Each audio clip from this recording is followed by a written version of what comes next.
వారి పెళ్లి ఇలవైకుంఠమి మళ్ళీ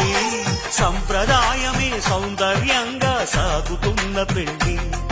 ఇది తెలుగు వారి పెళ్లి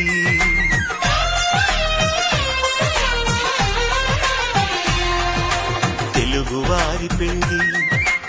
ఇలవైకుంఠమి మళ్ళీ సంప్రదాయమే సౌందర్యంగా సాగుతున్న పెళ్లి ఇది తెలుగువారి పెళ్లి ఒకరికి ఒకరని అనుకుంటే